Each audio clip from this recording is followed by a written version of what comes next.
Weather. Thanks to the AA. For our most competitive discounts on car insurance, go online to the aa.ie.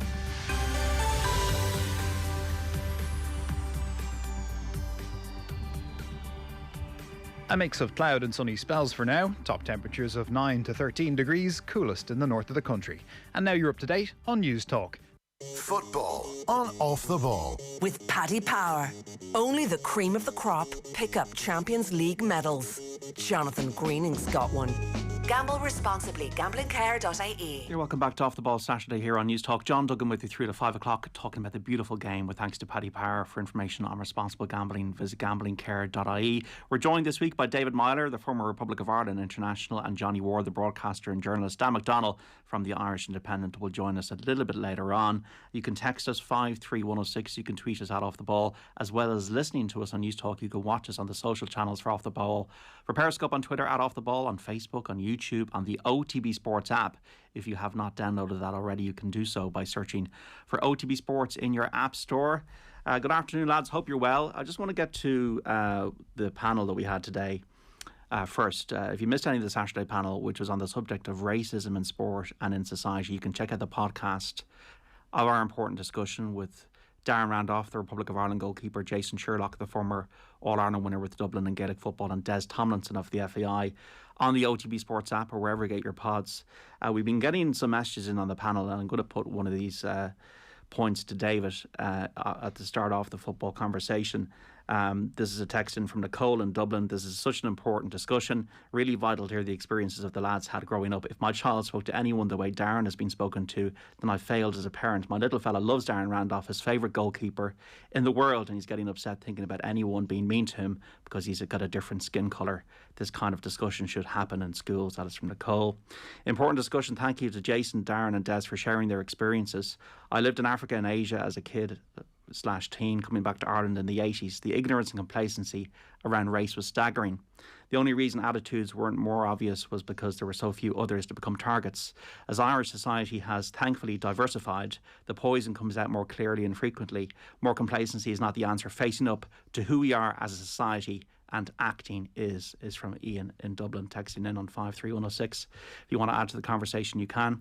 Brendan Ogle on Twitter: the attacks on James McLean are racist. Anti-Irish abuse is racist abuse. The irony is that some fans who will rightly defend James will themselves be racist when it comes to colour and ethnicity. This is how to highlight how ignorant #racism is, from Brendan Ogle on Twitter there. David, you played with black footballers in England. To what depth, when you were playing, did you see racism embedded in the game? It's everywhere. Even from my early stages of under-21 football and with Ireland and that, you could go to various different countries and you'd see it. Certain parts of Eastern Europe.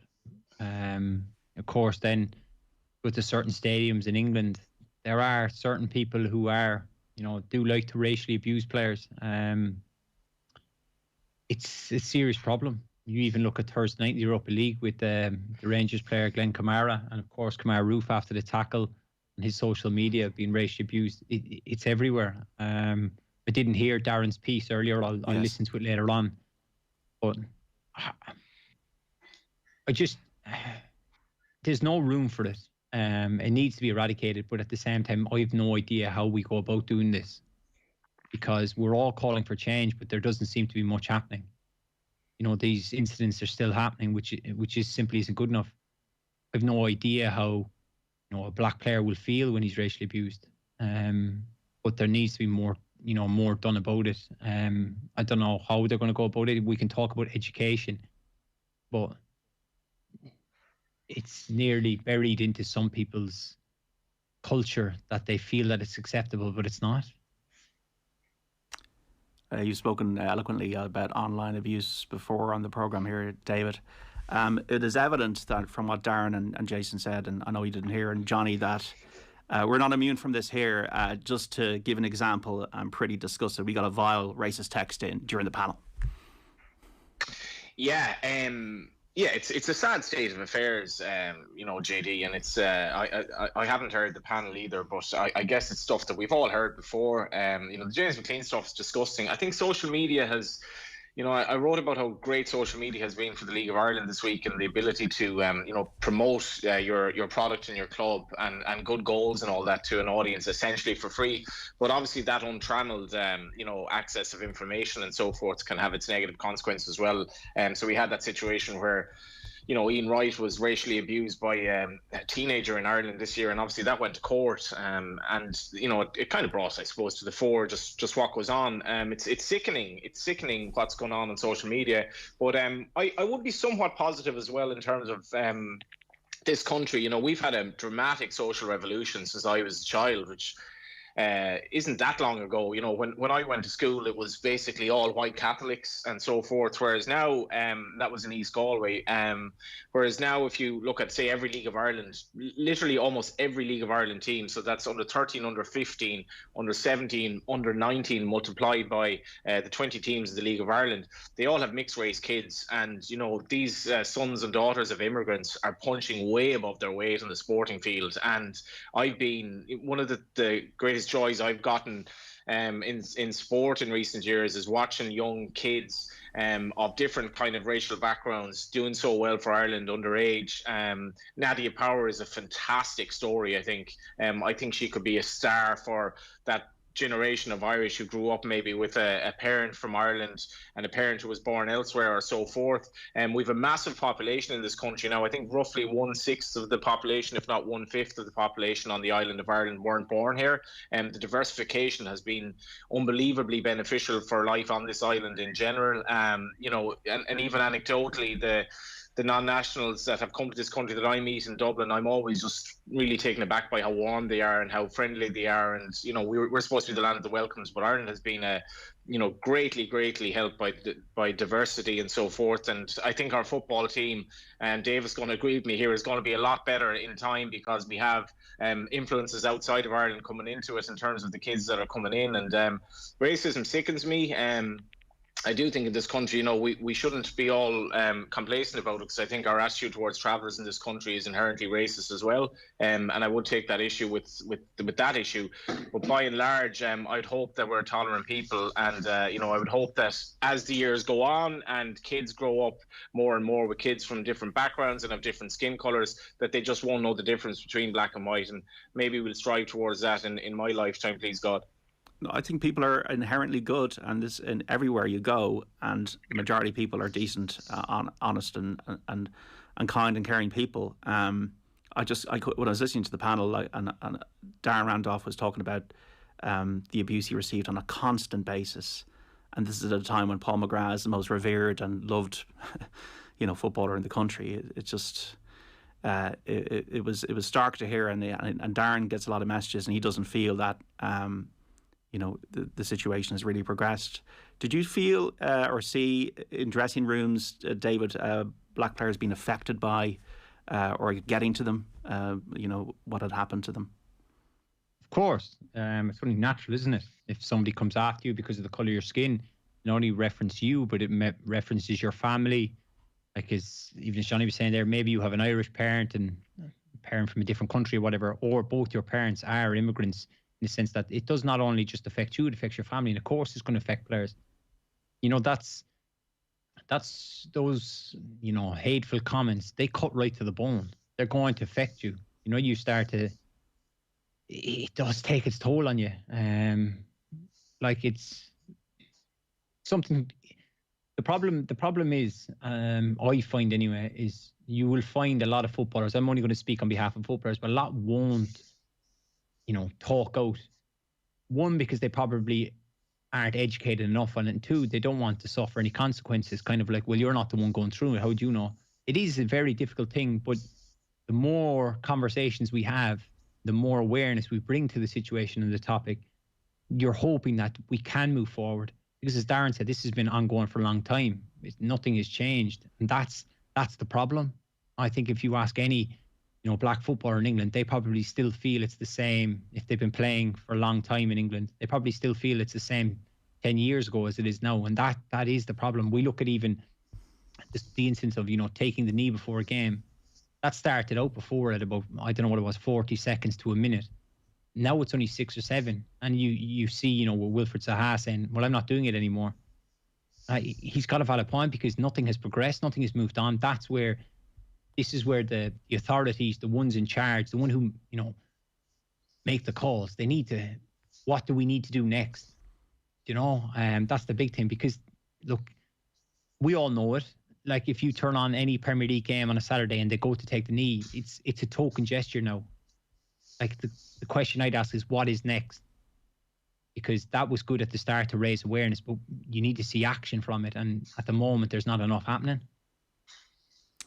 Yeah, it's a little bit deflating, isn't it, when we hear, I suppose, the air coming out of that to a degree, and that I just think that social media, there's got to be some kind of regulation around accounts. Like, to me, that has to happen, because there's a difference between free speech and hate speech needs to be properly regulated by social media companies and governments.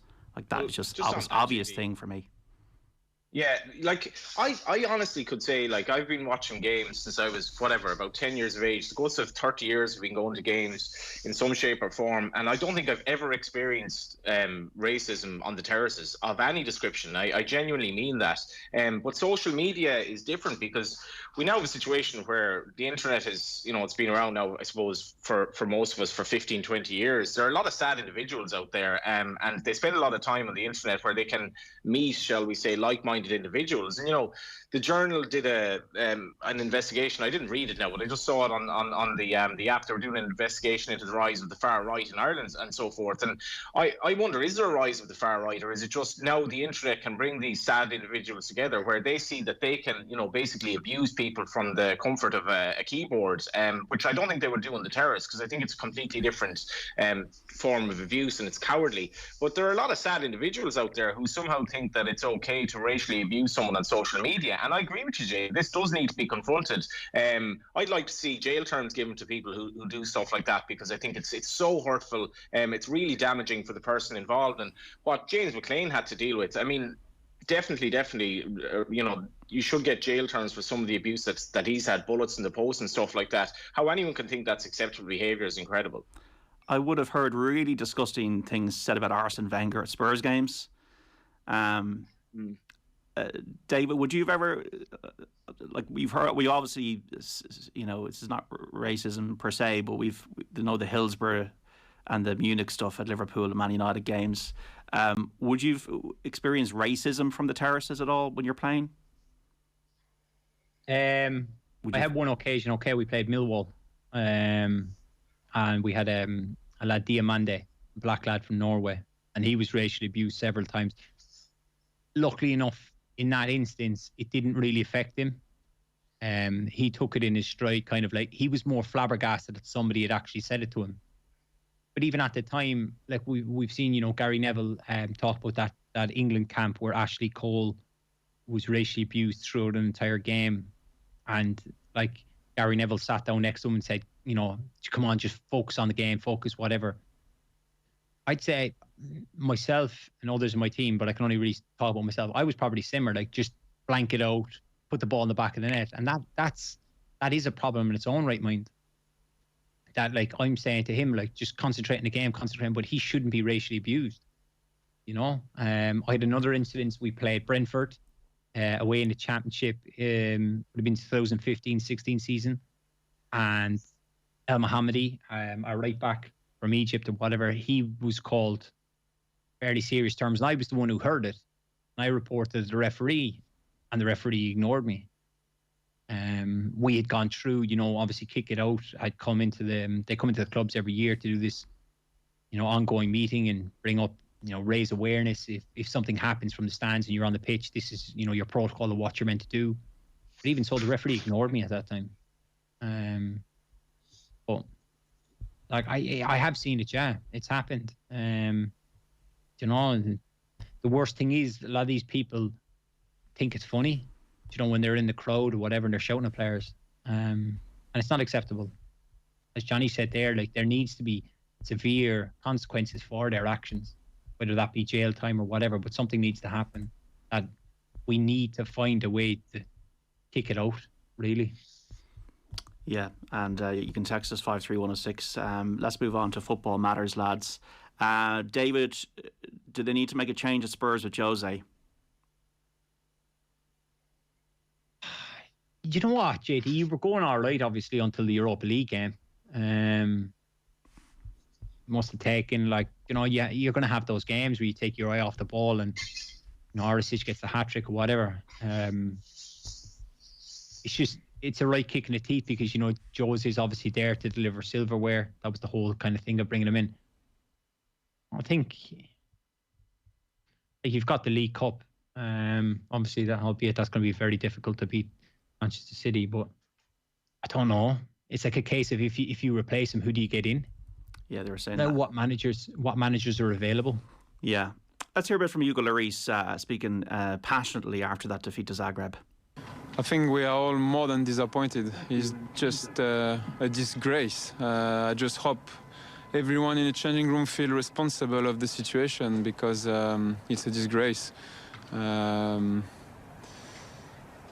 Now, what can I say more about it?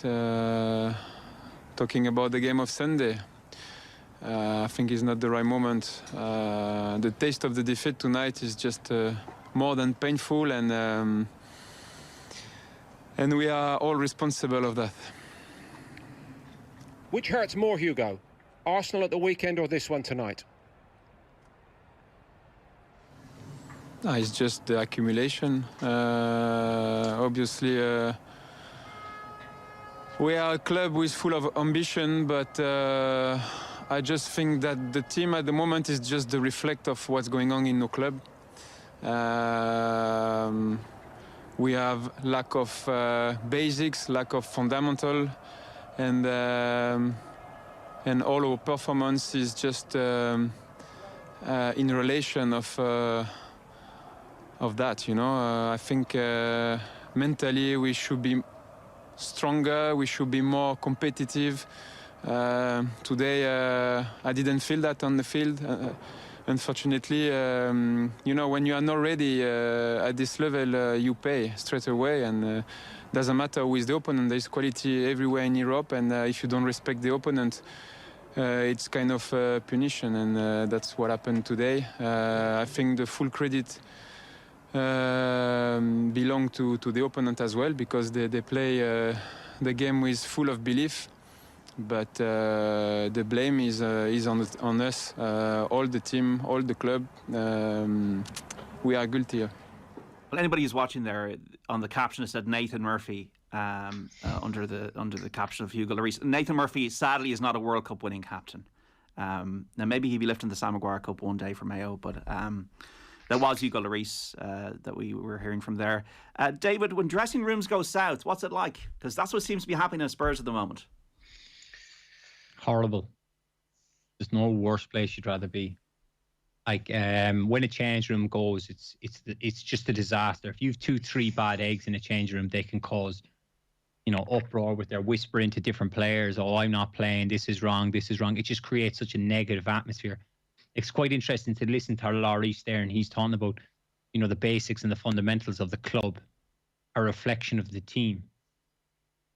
Which obviously, to me, looking, as you said there, as you were quick to highlight, he's a World Cup winner. Maybe he feels that Tottenham aren't ambitious enough to be competing with the other big boys, your Man Cities, your Liverpools, your Uniteds, your Chelseas. That he feels it's, a bigger problem that. Obviously, it's another thing, you have to be professional. Felt he wasn't ready. So maybe, they've gone into that game with their eye off the ball, kind of like you'd have expected as a Spurs fan, obviously, a result or a performance and a reaction after the Arsenal result.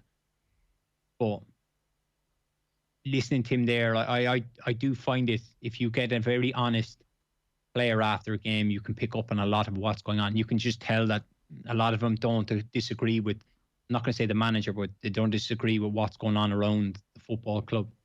And there's a lot of frustration because they should have comfortably gone through there. But going back to what you said, change rooms can be, when they're down and out, that's when you really depend on your characters. And people are quick to, look, I've been asked about enough time. You always listen to Roy Keane whenever he speaks on Super Sunday, or he speaks about the characters they had in the changing room. They had big players in that Manchester United team. You look at Spurs, they don't have big characters. They're very good players, but they're not big characters. Laura was on recently on the show, and he just mentioned three names when it came to the dressing room at Liverpool: Van Dijk, Milner, Henderson. They run the show. Did you get yourselves out of that dressing room toxicity, David, or is it a case that one thing has to happen or the other thing has to happen? Either the manager has to go, like Chelsea, you see completely revitalised Chelsea now, or that players have to go, certain players have to go, and they completely need to rebuild? I think look, if you get rid of the manager, then the problem isn't necessarily gone. Yes, there will be 2-3 individuals who aren't playing. It'd be quick enough if you were to scour through the squad and check minutes. You could find out fairly quickly who's the bad eggs are. Like, you need to remove them players from the changing room. Like, I can use an example. We had we signed Hatem Ben Arfa, one of the most gifted players I'd ever played with. But we had to report for training at 10 o'clock. You had to be in before 10 o'clock. Hatem would turn up at 9:50, 9:59. Right? You had to be out in the pitch ready to go 25 past 10. Hatem would stroll out at 10:24:59. He wouldn't tie his boots. He'd saunter around training. Now, this boy was so gifted. But then you had, say, like the likes of, say, myself, McShane, Quinny. We were there every day, grafting, putting in as much effort as we could to try force our way back into the team or stay in the team, whichever way it was at the time. And he used to just toss sessions off completely. And it was only, you can actually check it. We played Manchester United away at Old Trafford, and Steve Bruce took Hatem off after 35 minutes, something around that, 35, 40 minutes. And he, at half time, he got the stats. Alan McGregor was in goal for us. He had ran more than Hatem Ben Arfa in the first half. He was playing as our creative 10. And I remember Steve Bruce, he blew a gasket. He went off it at him. And Hatem just sat there laughing at him. He just sat there laughing at him. And that was kind of it's really difficult when you are a manager, because we had been successful with that whole team, but he looked to add, that cherry on top, that bit of something different. Hatem came and he had that something different, but we couldn't find, if you listen to Chelsea players talk about Eden Hazard, never tied his boots when he trained. Before a game, he was the same, would come in last. And he'd sit there playing Mario Kart before kickoff. And then he would go out and he'd win the game for Chelsea. And it became he was that good and he was producing these performances. Nobody ever said anything, but Hatem wasn't. And then it really started to grind on the lads who weren't. And it turned into, it was a Monday morning training session after we played on the weekend. And the lads who hadn't played were obviously going through their paces. We were getting a full workout. And then something just cracked between myself and Stephen Quinn, and we lost it and said this is whatever. And then that was kind of the issue was raised. And then Hatem was eventually it boiled down to Hatem was told he wasn't wanted anymore. We a lot of the time it's got to come down to the players and the characters you do have in the changing room. They have to iron those problems out, and you can't let it exist in the changing room.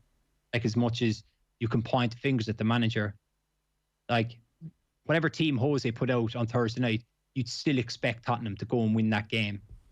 So as much as you can say the manager doesn't know what he's doing or he's got this wrong, players have still got to go out and perform and, go and earn their money almost. I think that's that also, you can tell that in Lloris's interview that he's frustrated with the performance, not only of himself, but the entire team. Did Hatem ever deliver?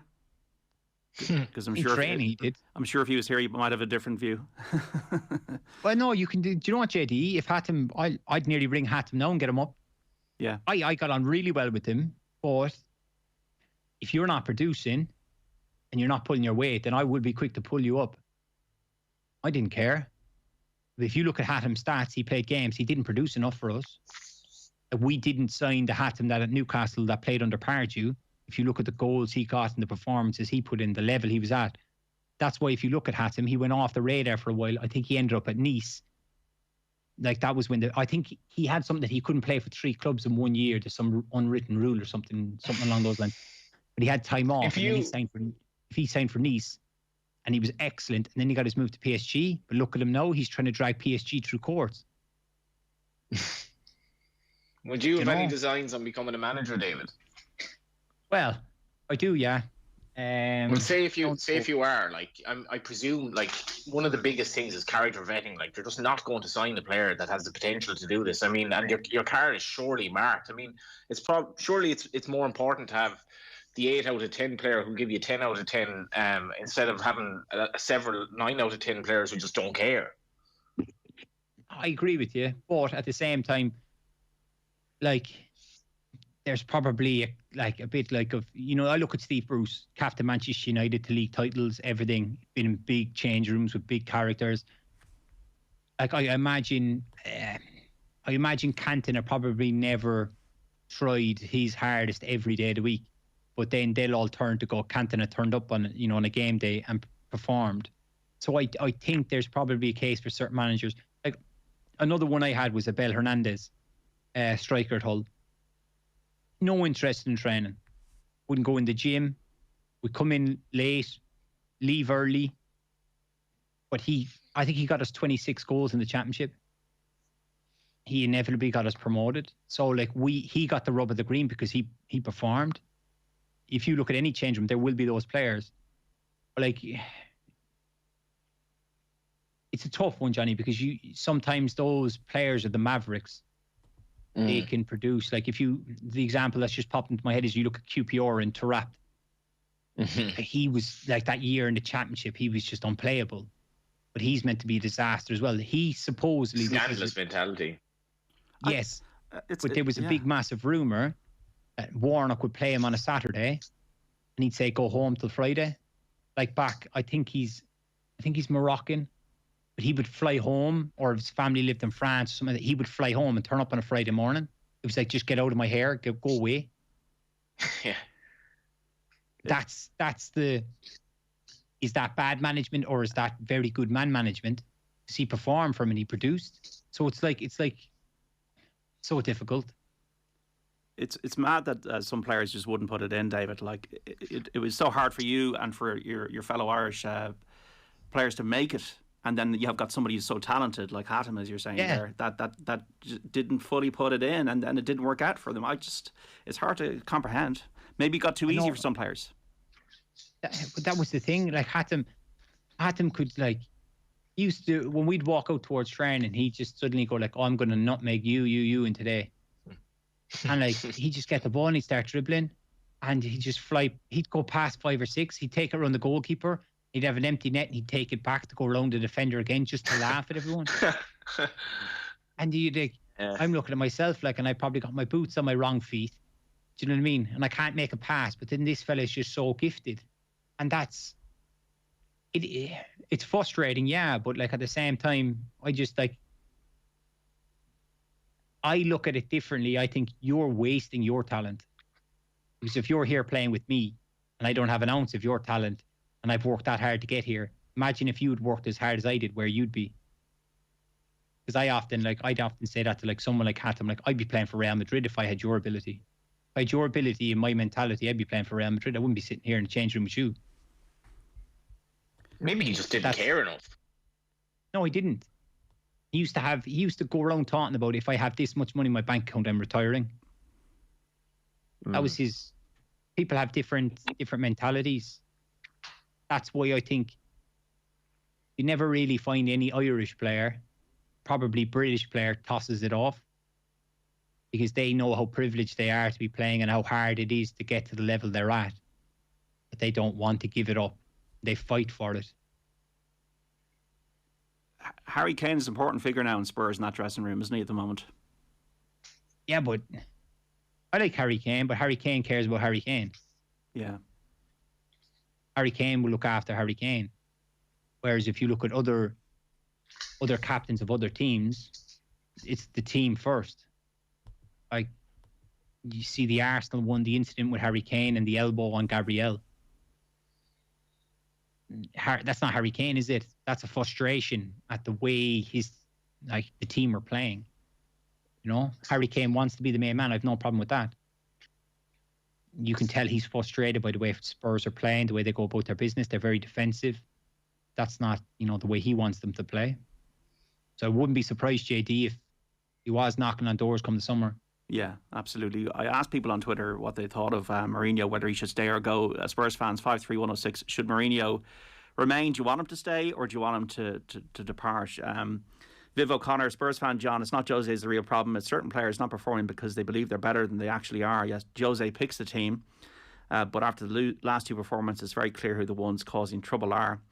Kevin Regan, essentially the same group of players who've now failed under two top managers.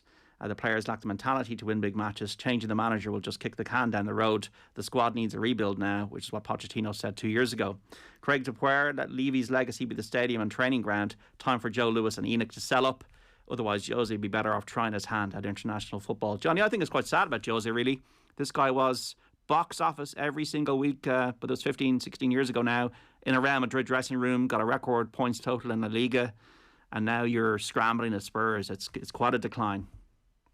Yeah, I think you've kind of hit the nail on the head there. It is kind of sad to see because as much as he's an abrasive character, and he's not. We wouldn't be everyone's cup of tea, even I guess as a player or a rival manager. What he's done in the game from where he came and how he would set up his teams tactically, particularly against better opposition, and inculcating that siege mentality in dressing rooms that was for so long so effective. Yeah, it is because I guess the outburst after the game during the week was sort of the outburst of an increasingly beaten man, really. And, I think from the outside looking in, I would subscribe to the general notion that the game has kind of passed him by. And, you hear those rumours of the Spurs players relying on sort of attacking techniques that were essentially Pochettino's kind of coaching on the training ground back in the day, that Mourinho just doesn't focus enough on attacking plays, and it's more about cutting out mistakes and not giving goals away. But I don't know if his training methods, they've probably passed him out, and I don't know where his next big job is going to be after this, because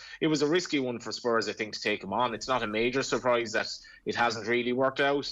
And it'll be interesting if fans were actually at the game now, what the atmosphere would be like, because they're still in with a bit of a shout at the top four. But that's, I think what David said there, that elbow by Kane, that's so uncharacteristic that it does kind of it does symbolise that there's something wrong there. And I think you don't lose the 2-goal lead like they did the other night against a team of that calibre without there being something wrong. And yeah, most political careers end in failure. Maybe managers end in failure as well, but his failure looks like it might happen a bit sooner than you would have expected, considering the genius that he for long appeared to be. 13 million sterling he's on a year, so we've got sympathy for him, but not that much sympathy. I think Daniel Levy gambled and he got the gamble wrong. He should have given Pochettino the money. Obviously they built an amazing stadium and training ground there, David, but the brand is good, but the results on the pitch are not. And is there a sense from you that he's yesterday's man? And Miguel Delaney, who's often on the show, who writes for The Independent, has always been writing about the fact that there is a general consensus that Mourinho is not a great attacking coach. He's a very good manager, but as a coach, there's a difference between obviously the two. Do you get the sense that there are now managers like Nagelsmann, who's been linked with the job, and Tuchel, what he's doing at Chelsea at the moment, and Pep and Jurgen, that are now today's men, and Jose's a little bit in the rearview mirror? Oh, yeah, it's a bit harsh, no? Of course, look, it's not been fantastic his last few jobs, in the sense of Spurs aren't high and flying, knocking on the door. Okay, United still won trophies there, but his record is unbelievable. Obviously, I do read a lot of Miguel stuff, but you can't say he's not an attacking coach.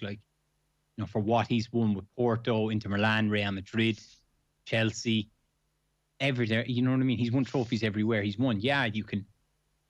But the thing is, they'll say, you ask any footballer, attackers win you games, defenses win you league titles, trophies. So obviously he feels that there's a problem with Tottenham defensively, and until he gets that right, he won't adapt and change. Maybe it is a case of he is stubborn in his own ways, that he's not willing to change a few things, in the sense that he's been so successful in the past. He says, well, this method has worked at Chelsea, it's worked at Porto, it's worked at Real Madrid. This is what we're going to do.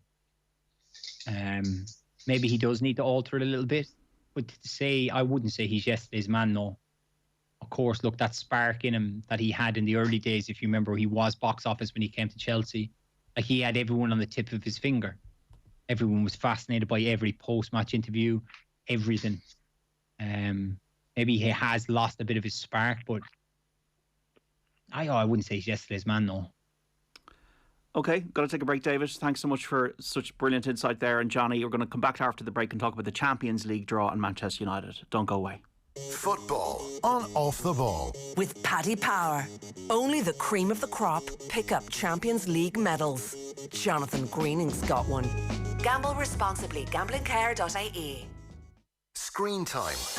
This week on Screen Time, I speak to Chris Smith, the director of Fire, the greatest festival that never happened, and the disappearance of Madeleine McCann, about his new documentary, Operation Varsity Blues, all about the American college admissions scandal and why you can buy your education in the States. Actress Charlie Murphy of Love, Hate and Peaky Blinders fame talks to me about her new Irish movie, The Winter Lake, plus Lorraine Keane, her favourite movie. Screen Time with John Fardy Listen and subscribe to the podcast now or tune in this evening from 6 on News Talk. Still being extra careful when I enter every home. Still supporting them through the night. Still bleary-eyed and teary-eyed. Still putting on a smile even when they can't. Still making sure they're comfortable and comforted. Still can't see myself doing anything else. Cancer is still here, but so are we, every step of the way. To get support or to donate, visit the Irish Cancer Society at cancer.ie. Sean, what's that thing going round the garden? That is our new Husqvarna auto mower. Auto mower? Yeah, it's a robotic lawnmower from Husqvarna. Cuts the grass automatically, has GPS tracking and an app. Even works in the rain. I just thought, why spend time cutting grass when I could spend it with the family? Great! You can put the dinner on, so... No can do, love. Have to paint the man cave. Husqvarna auto mower. Never mow again. Learn more at husqvarna.ie. Thinking about a new car? Make Kia.com your first stop. Explore the entire Kia range, including our award-winning EVs and PHEVs. Apply for loan approval with finance from just 0% APR. Then contact your local Kia dealer, and before you know it, a brand new Kia can be delivered direct to your door. New car? First stop. Kia.com. Kia. Movement that inspires. This is a finance offer. Terms and conditions apply. Planning to give your office a facelift? Need help optimizing your workspace to meet the new health and safety guidelines? The team at Hunt Office Interiors can help with all of your planning, design and project management requirements. We provide a full range of solutions from office furniture and seating to state-of-the-art glass partitions. With ultra-modern showrooms in City West and Limerick, we'd love to show you what we're made of. To connect with our interiors team, simply email interiors@huntoffice.ie. Serving Ireland's business community for over 21 years. Huntoffice.ie. Nice arms. Here, let me show you how you lift it. Well, since you're new. On grand. Thanks. Sure, she's only showing him the ropes. Okay, bend the knees. Yeah, right down. Can you stop touching me? He can look after himself. Relax, will you? I'm only showing you how it's done. Most men would be delighted with the attention. Will you stop? Let's stop excusing sexual harassment and sexual violence. Enough is enough. Learn more at gov.ie/no excuses, or in an emergency call 999. What's gravity? When does the grass grow greener? Can people with longer legs jump higher? How are plastic cups made? How filthy are our parents? Which ingredients make the best slime? Why do we dream? Are you faster than a calculator? Could a robot be powered by fruit or vegetables? When children ask why, who knows what will happen? ESB Science Blast, delivered by the RDS, empowers students from 3rd to 6th class to discover the wonder of science by investigating simple questions, wherever their classroom is. To find out more, visit esbscienceblast.com. Bargaintown are now delivering our famous range of pocket coil mattresses nationwide. See our brand new website for more details. Bargaintown.ie. Missing the buzz of live Irish football? Watch the SSE Airtricity Premier and First Divisions, along with every SSE Airtricity Women's National League match with Watch LOI and LOI TV. Watch the League of Ireland's exclusive online HD soccer streaming services at home, on the go, or wherever you are. Sign up now for your Watch LOI kick-off pass from just €59 and the LOI TV full season pass for only €79. Go to watchloi.ie and loitv.ie for more. Mega sale at Curry's PC World. Save €400 on the LG 55-inch 4K Ultra HD OLED TV, now €1,449. Get the Samsung 219-litre fridge freezer for €599, save €230. Save €50 on the Asus laptop with full HD screen and 1 year free Microsoft 365 subscription, only $369. And get the Samsung built-in electric oven with dual cook technology for $699, save €100. Shop online at currys.ie. Free live streaming on all UK and Irish horse races now available on the Boyle Sports app. Fancy that informed striker? Markets now available on shots, left foot, right foot and headed goals. Track your bets and cash out, or stick to your guns with cash out now available on 12 different sports. Boyle Sports. This is betting. Gamble responsibly. See gamblingcare.ie. 18+. Cancer is still here, but so are we, every step of the way. Donate to the Irish Cancer Society or get involved this Daffodil Day at cancer.ie. in partnership with Boots. Football on Off the Ball. With Paddy Power. Fake crowd noise? The Emirates never sounded so good. Gamble responsibly. Gamblingcare.ie. Welcome back to Off the Ball Saturday here on News Talk. John Duggan with you through to 5 o'clock, talking about the beautiful game with thanks to Paddy Power. For more information on responsible gambling, visit gamblingcare.ie. Joined today by David Meyler, the former Republic of Ireland international, and the broadcaster and journalist Johnny Ward. Dan McDonnell is with us after 4 o'clock. Now, don't forget, on next week's Paddy Power half hour, we're continuing with our new segment, Near Miss, which is aimed at allowing you to reclaim a losing bet. If you've had a single bet or an accumulator that's fallen down because of a dodgy VAR decision, someone's armpit was offside, or a player's taken a dive, just before you fling your phone at the wall, take a screen grab of your losing bet. Be sure to include your bet slip ID and then just send it in to us either using the PP Near Miss hashtag on Twitter, hit us with a DM on Instagram, or send your snap to us on WhatsApp on 0879 180 180. We'll do the rest. We'll announce the selected winners every Friday at the end of the Paddy Power half hour. You can see all the T's and C's on otbsports.com. Stay tuned to our OTB social accounts for more. And listeners, you can text us about anything in football to 53106. Fascinating listening about Ben Arfa. This is a top-class show. Thanks for all the decent output through lockdown, says Jay in Walkinstown. Did you have a good week in the end, David Meyler at Cheltenham? Oh, JD, you were flying the first couple of days. Yeah. I don't know what Tuesday, Wednesday. Show now, yeah. Tuesday, Wednesday did all right. Thursday, then I lost half my winnings. So I finished about 120 quid up. I didn't bet yesterday.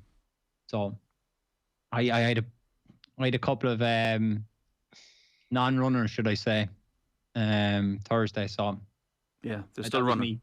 I had enough. Yeah, they're still running. I had enough then, and I just took my 100 quid or 120 quid, something like that. So I'll do me. Thank you very much. Johnny, did you come out in front? Because on the Cheltenham show yesterday, you had Vanillier, that Gavin Cromwell horse. I did, yeah. Like I backed Ireland -6 in the Pressbury Cup, basically on Monday or Sunday or Monday. So that was my main bet for the week. I actually had a lot of near misses as well. Billaway yesterday, backed Envoy Lane, backed Ellie May. So not all good stories, but I actually had a very good Cheltenham. So yeah, all good, JD. It was a bizarre week. We spoke about it. Just the Irish domination. I mean, it's not good for British racing at all, but it is what it is. And yeah, it was an amazing week, and it was great to cheer on some horses with this ongoing pandemic and so forth. 38 points to 10. Scotland lead Italy in the Six Nations at the moment. Just to let you know, Ross Byrne comes in for the injured Billy Burns on the bench for Ireland against England. Checking in with Andy Dunn a little bit later on. 4:45 kick-off at Lansdowne Road, Ireland and England, in front of an empty stadium.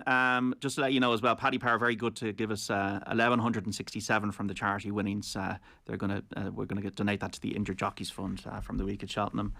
Just a text in here, 53106. What do the panel think? Madrid happy to have got the weakest of the English teams left in the Champions League. We'll have no fear of them. City and Chelsea much stronger, says Enda in Mayo. How did you feel as a man with a draw for Liverpool, David, about the draw? Look, once you're into this stage of the Champions League, every team is tough. Of course, look, you'd say Chelsea have got Porto. You'd be thinking, can we avoid Bayern Munich, PSG, those kind of teams? But at the end of the day, if you want to win it, you're going to have to beat 2 or 3 ginormous teams. Real Madrid aren't the Real Madrid of old. There's no doubt in that. You know, Zidane was under savage pressure probably around Halloween time. They've managed to turn a corner. They're doing all right, of course. They have great success in the Champions League over the last few years. But Liverpool will probably prefer to play in the Champions League than the Premier League. I think teams will set up to counter-attack Liverpool in the Premier League, whereas the Champions League, like when they go and play Madrid, Madrid will kind of go, you're playing like Liverpool, you're playing Real Madrid. You know, we're the best team in this tournament. We're the best team ever to play in this competition. Like, there'll be a certain amount of respect, but they'll be like, will dominate the game, which then will mean that will create spaces. Liverpool won't have that, 9-10 men behind the ball. You saw that against Leipzig. They continued to press Liverpool high and got caught out in both games. Liverpool should have won by a bigger aggregate score. So I'm actually quite confident. I feel Liverpool will go through. I think Liverpool will beat Madrid. I think it will be kind of like turning point in their season. Mo Salah and Sergio Ramos 3 years ago, that he bore the brunt of that challenge in the Champions League final. Do players carry that stuff? Does the bite linger, David, when you're going into return clashes with other players? It depends on the player, doesn't it? Do you think Salah sits at home thinking about it? I don't. Whereas I bet you Sergio Ramos will think about it. Fellas like him will. Fellas like me will. And they'll remember certain things like this. I think if you're that type of player, you'll remember it. I don't think Salah, look what's passed in the time he's won the Champions League, he's won the Premier League, won a couple of golden boots, so I don't think Salah's the type that will remember it. But there'll be certain players would remember it. They'd remember incidents from games. You know what I mean? Even if I was to dig out through my career, I remember a great clash I had with Mili Jedniak, who used to be captain of Crystal Palace. I remember he nailed me late off the ball, and I leapt up and whatever, and I gave him dogs of abuse, and then he took a heavy touch, and I nailed him I'd say I was about 6 minutes late, and I said like, have that. I said, have that, and I think like, no, we can all back ourselves, but Mili Jedniak is 15 stone of muscle, you know what I mean, with a wonderful beard. He was a tough boy. I'll never forget, after the game, he came steaming towards me. And I was thinking, oh, God, here we go. And then he just went in his Australian accent, like he said, good game. I enjoyed that battle. And I remember just going like, oh, you are hard, but that was what to call it. I was just thinking like, he's going to have a proper go off me. Because I remember, I think I ripped his sock and I think I did a bit of damage to him. But it was just the way he came up and shook my hand when I enjoyed that battle. And I've ever since that moment, my respect for him has been enormous. There was no begrudge. Palace fans loved him, David, don't they? His attitude, and he was just such a good, reliable, hardy player for them, almost from a throwback from another era. Yeah, he was just even when he went to Aston Villa, I know he was at the back end of his career, and then he ended up getting pushed to centre half. But he was reliable, but he was just a brick house. You know what the word I'm missing. That's what he was. He was a monster. And I'll never forget it. He just shook my hand with a smile. I enjoyed that battle.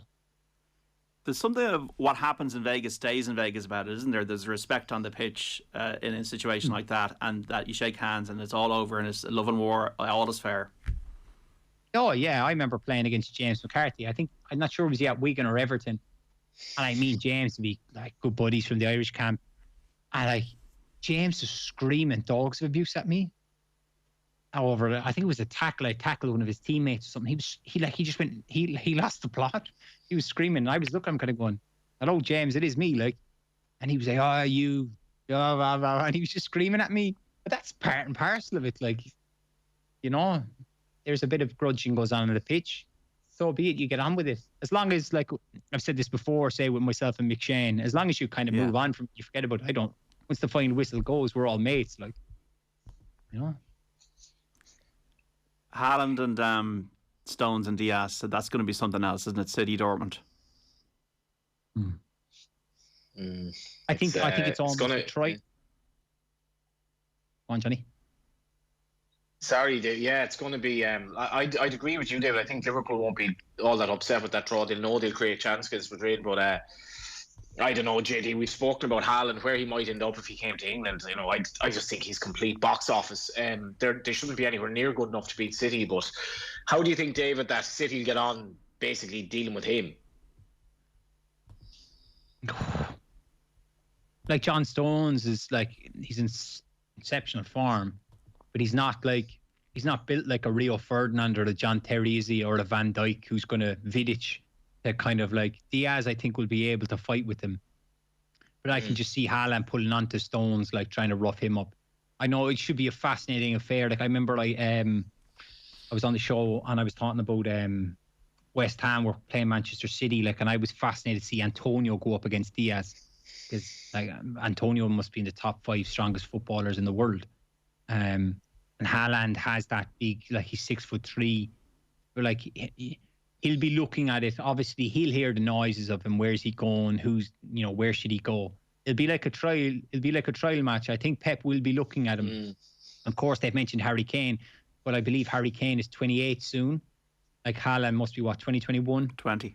I'm just going to say, don't quote me on the age.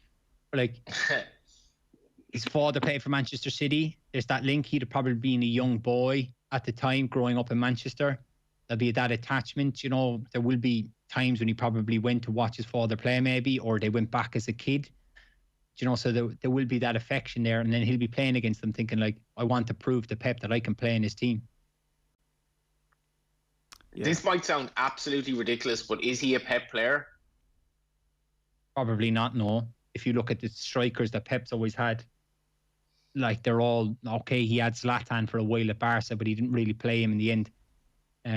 They had their fallouts. He's always kind of had a small, like Messi, Villa, that kind of small, Aguero, Jesus, they're all small, quick off the mark. I just think Haaland is like a natural born killer. Like all he cares about is scoring goals. Like imagine if they were creating the chances like at City for him. He'll score the amount of goals he'll score. Like I saw something recently with I think it was Monday Night Football. They were comparing Mbappe to Haaland, and his shot conversion rate is like 60% or something stupid like that. Like whenever he shoots, he nearly scores. Like that's just... Okay, Dave, we got to take a break, and Johnny will be back after the news at 4 to talk about the Republic of Ireland against Serbia and the League of Ireland, the new season. Don't go away. Football on Off the Ball. With Paddy Power. Only the cream of the crop pick up Champions League medals. Jonathan Greening's got one. Gamble responsibly. Gamblingcare.ie. News Talk Extra. Our email newsletter straight to your inbox. Sign up now at newstalk.com/extra. Working from home with a broken laptop charger? No worries. At laptopchargers.ie, we deliver nationwide next day, even if you order on a Sunday. And we've over 6,000 5-star reviews. Check out laptopchargers.ie. Living with joint pain can stop you living life the way you want. From joint wear and tear to osteoarthritis, your mobility and life shouldn't grind to a stop because of aching joints. Drug-free FlexiSec can help. Clinically proven to help ease the pain and stiffness associated with osteoarthritis, FlexiSec is safe to use and available from all good pharmacies. FlexiSec, targeted care for joint wear and tear. Now, let's get moving. If you're in the pub trade, we want to let you know there's help available to guide you through the challenges of COVID-19. The confidential Guinness Raising the Bar helpline is a dedicated, free phone line for pub owners, their staff and families. You can talk to counsellors as well as finance experts to help and support you 24 hours a day, 7 days a week. Call 1-800-303-589 or visit mydiageo.com. Brought to you by Guinness Raising the Bar. Drink responsibly. Visit drinkaware.ie. It's not just that Sarah can't rely on the rains to come this year. It's not just that the only water left could cost her life. It's not just that she has seen all her crops destroyed and she is struggling to feed her little boy. Like thousands of parents living in regions devastated by drought, Sarah is living in fear, and it's not just. This Lent, your love can make all the difference. Visit trocra.org or call 1850 408 408. Trocra, until love conquers fear. InsureMyHouse.ie. Afternoons are easy with InsureMyHouse.ie. For great quality buildings and contents insurance, InsureMyHouse.ie gets the best cover and lowest price. Visit InsureMyHouse.ie. City Financial Marketing Group Limited, trading as InsureMyHouse.ie, is regulated by the Central Bank of Ireland. Missing the buzz of live Irish football? Watch the SSE Airtricity Premier and First Divisions, along with every SSE Airtricity Women's National League match with Watch LOI and LOI TV. Watch the League of Ireland's exclusive online HD soccer streaming services at home, on the go, or wherever you are. Sign up now for your Watch LOI Kick-Off Pass from just €59 and the LOI TV Full Season Pass for only €79. Go to watchloi.ie and loitv.ie for more. Did you know the Carphone Warehouse has great deals on TV and broadband? We've got exclusive offers and, for a limited time only, we're giving customers a €50 one-for-all voucher when you sign up. So if you're looking for the best TV and broadband deals in town across Sky, Virgin or Air, and you want a €50 one-for-all voucher, get in store or online now at carphonewarehouse.ie. T's and C's apply. White's Art Auction is now online at whites.ie. See wonderful works by Jack Yates, Paul Henry, Louis Lebrocki, Tony O'Malley, John Shinners, Donald Teskey and many more distinguished artists. Watch and bid at the live auction on the 22nd of March at whites.ie, where Irish art is truly valued.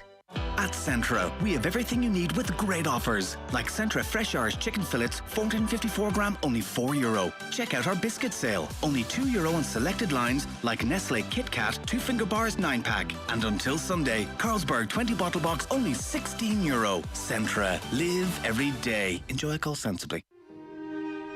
The cello, the closest instrument to the human voice in range. Sensual, voluptuous in form. Music for Galway and Galway 2020 celebrate this glorious instrument over 7 days in Cellissimo, the new cello triennale on the edge of Europe, 25th to 31st of March. Live-streamed concerts, masterclasses, talks. Rediscover the cello at Cellissimo. Book now at musicforgalway.ie.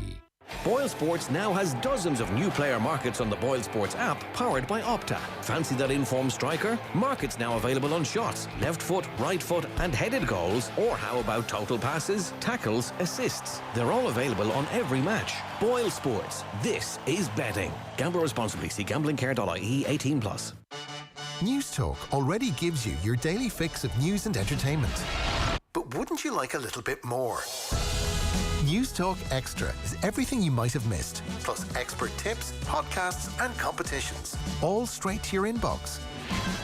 Subscribe now at newstalk.com/extra. Across Ireland. This is the IMRO Radio Awards National Station of the Year. This is News Talk. It's 4 o'clock. Good afternoon. I'm Stephen Burke. The head of the HSE says people won't be getting to pick and choose between COVID-19 vaccines and they won't get a second option. Doses of the AstraZeneca formula are being used again this weekend after being suspended for a week for a rapid review by the European Medicines Agency. 30,000 high-risk patients had their appointments delayed. Paul Reid says people should take the first vaccine they can get. The greatest known risk that we're all living through and have lived through for the last year is COVID-19. That's the risk that's demonstrated. High mortality rates, high sickness rates, high hospitalisation rates. And we all need to protect ourselves against that. Kidney transplant patient Kieran Murray got his first dose at Beaumont Hospital in Dublin today. He says he wasn't put off by the suspension. To me, they do tests. Science happens every day, like even medication that you take for different things. It has to go through all that process anyway. There are more actually benefits with it than negatives. There are some 328 people with the virus in hospital this afternoon, fewer than half the number on this day last month. The latest figures also show 83 people are being treated in intensive care. It's understood a man stabbed his mother and girlfriend in a double murder-suicide in Newton Abbey near Belfast. Police are investigating the discovery of 3 bodies at separate properties last night and say they're not looking for any other suspects. Officers responded to a report of a knife incident in the Derry Coolway area shortly before 11 o'clock last night. The 5-kilometre travel limit looks set to be lifted from the 5th of April as part of a slight easing of restrictions. The Irish Independent reports ministers are weighing up whether it should be expanded to 10 kilometres, 20 kilometres or indeed travel entirely within one's own county. Dr Shane Timmins from the ESRI says it could have a big impact. It was getting to meet up with more people and increasing the travel restrictions in terms of the limit around your household. So I think those things will have quite a large personal impact on people, that it might help things. And a crowd of around 150 people protesting the public health restrictions are on the march in the city centre today. They left the Phoenix Park in the last hour after gathering at the Wellington Testimonial in the Phoenix Park around 3 o'clock. The chant was "End the Lockdown," with signs reading "Reclaiming Our Sovereignty" and "Death Jab" being carried along with the national flag. And a Garda spokesman says the force is monitoring the situation. It's 4:02. News Talk Weather. Thanks to the AA. For our most competitive discounts on car insurance, go online to the aa.ie. A mix of cloud and sunny spells for now. Top temperatures of 9 to 13 degrees, coolest in the north of the country. And now you're up to date on News Talk. Football on Off the Ball. With Paddy Power. Ready for your next big move? The trip from the fridge to the couch. Gamble responsibly. Gamblingcare.ie. You're welcome back to Off the Ball Saturday here on News Talk. John Duggan with you through until 5 o'clock. Just go through some of the scores for you from the FA Cup and the Championship. Earlier on, Southampton reached the semi-finals, a 3-0 win over Bournemouth. Nathan Redmond with 2 goals for the Saints. Everton, Manchester City's got a 5:30 start. 1995, the last time Everton won a trophy, which was the FA Cup against Manchester United. And the Premier League, Brighton against Newcastle, an 8 o'clock start. In the Championship, full-time, Brentford 1, Nottingham Forest 1. Half-time scores: Barnsley 0, Sheffield Wednesday 1. It's Bristol City 0, Rotherham 1. It's Coventry City 0, Wycombe Wanderers 0. Millwall 1, Middlesbrough 0. Norwich 0, Blackburn Rovers 0. Preston 0, Luton Town 0. Reading 0, QPR 1. It's Stoke City 0, Derby County 0. Watford 1, Birmingham City 0. A 5:30 start between Swansea City and Cardiff City. These are the scores from the Championship. In Scotland, Dundee United 0, Aberdeen 0. Hamilton 0, St Mirren 1. It's Kilmarnock 1, Motherwell 1. Livingston 1, Hibernian 1. And St Johnstone 0, Ross County 0. In the rugby, 52-10, Scotland lead Italy. How long can we really have Italy in the Six Nations going forward? Because it's getting embarrassing at this stage. 4:45 kick-off. Ireland-England at Lansdowne Road. Checking in with Andy Dunn shortly ahead of the big Six Nations decider for a 3rd or 4th place in Dublin and a bit of money. That's where it's going at the moment. Daniel McDonnell, how are you? I'm good, John. And we're joined by David Meyler, the former Republic of Ireland international, and Johnny Ward for football between now and 5 in association with Paddy Power. So for more information on responsible gambling, visit gamblingcare.ie. Dan, you're on the League of Ireland circuit, the chicken and chips. Chicken and chips, yeah. Well, I don't know if there's any chicken and chips with COVID now, John, to be honest. I'm not sure if there's any kind of food. Now, I'm down in Sligo, Dundalk this evening at 6 o'clock. So I'm just outside the showgrounds. I'm watching players. Obviously can't travel together to games, so I'm watching some players, some of their overseas Sligo players are getting dropped off in taxis here or whatever it might be. The season obviously started back last night, and I mean it's back to a degree of normality. But as I keep saying to people, there's particularly Sligo is a very well supported team, particularly in the area, and you're coming to Sligo, you come off the motorway, you're off the sort of dual carriageway in, you turn left up to the showgrounds, and normally on a match night there's there's visible sign of people all around the place and the feel that there's a game on, the season starting, and there's obviously none of that with games behind closed doors. So it's it's not an original point, but it's still one that sort of jars a bit. Haven't been over here in a while, and normally one of the best things about it is the stadium very close to the town. You can see people walking up and walking out, but not the case this time. Are they on top of all the protocols that they need to be? Oh, they are. Yeah, it's. I haven't been in yet, but I mean, all the clubs have did this last season for the second half of the season or whatever. The abridged season, and to be honest, the league did a pretty good job of it. They managed themselves pretty well. So yes, they are. It's a routine at this stage that they all go through, and the players are all arriving, getting out of taxis and masks and whatever, doing whatever it is that they need to do. I mean, I assume, Dundalk will travel down now, and the away team has to have a bigger bus and distance, or in some cases even there was 2 buses in teams. But that's what you have to do. I mean, there's a lot of scrutiny on the league, coming back. Obviously, there was that inter-county GAA is sort of not back in the scene, and there's obviously the primary reason is that this is players' livelihoods, this is their job. There's also a smaller number of teams involved as well too, which definitely help. But as a result, they have to do everything right, because if the league is responsible for some kind of issue or outbreak, then you know, there potentially be a lot of, you know, damage done. So everyone has to be on point with what they've done, and hopefully that remains the case. I'm ashamed to say I've never been to the showgrounds. That's something I need to put right when fans are let back in. You were in Drogheda last night, Drogheda against Kevin Sheedy's Waterford. Yeah, a bit of a weird one, really. Just, I mean, the interest in the game was, I mean, it's Kevin Sheedy. It's you know, here's the man who scored Ireland's first ever goal in a World Cup. He's 61, and he's never managed. He's never taken a full-time senior managing job. He pointed out, I mean, he was a caretaker briefly at Tranmere, and he's worked in football for most of his time since he stopped playing. Like, with a sort of a, you know, he was a under sort of 23 or under 21 coach, but he's sort of never actually gone out and managed on his own. And it's sort of striking how, you know, Waterford in recent years had first John Sheridan, and now they've gone for him. And yeah, they lost 1-0. It was a difficult start. He had 9 new signings. Again, you know, most of them hadn't been in Ireland a couple of weeks ago. There's a couple of Brian Murphy, who's been around the beat, been around Ireland squads. Daryl Murphy come off the bench, very recognisable name, and then some other guys who are you haven't seen them. They've Mike Newell on the sideline, another Premier League years name that people might remember, and he was sent off. But it's very early days for Kevin Sheedy, yeah.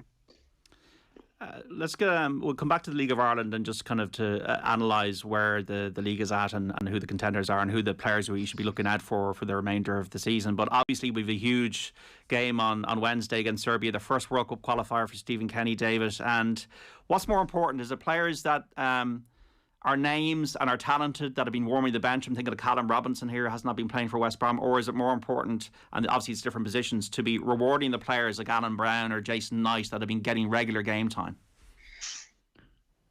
I think a player, it's very hard for a player who's not been playing regularly at his club to come in and be able to put in a performance, you know, at international level. You might get the one-offs where lads come in. I've done it myself in times where I haven't been playing. I've come and I've actually played for Ireland. You can muster up a performance, but I wasn't inevitably a game changer. I wasn't a forward who had to be, you know, in tip-top shape. Do you mean need to be alert and all that? So like I would look at certainly the lads who have been playing regularly at their clubs will have, you know, one hand on the shirt. But obviously, once they come in and they arrive into training camp, Stephen will, I imagine, look, they'll meet up, get their first session on the way Monday. He'll get a fair idea of where players are at. I think it'll be more a case of how lads train leading into the game. They'll just have to hit the ground running. And it's almost like go and impress them. If you look at in the last campaign, I think it was in November, October, there were certain players who weren't in the initial, you know, 20, whatever it was, 25, 26, 27-man squad, who got drafted in because of the COVID stuff, who actually ended up playing. So that would strike me that Stephen will judge players off training. So if lads come in and they perform well in training, they'll get the nod. So I think, like, as much as I can say I feel the ones who have been playing regularly should get the nod, it'll certainly come down to how they perform in training. Let's just hear from Kevin Kilban, who was on the football show with Richie McCormick on Thursday night. He says there's no way Seamus Coleman does not get the nod on Stephen Kenny's side for the upcoming World Cup qualifiers. He's not going to change his system, is he? He's not going to change it. He's going to go with the back four. That's how he likes to play, 4-3-3. That's how I would see Kenny playing. That's how I would imagine he's going to play long term.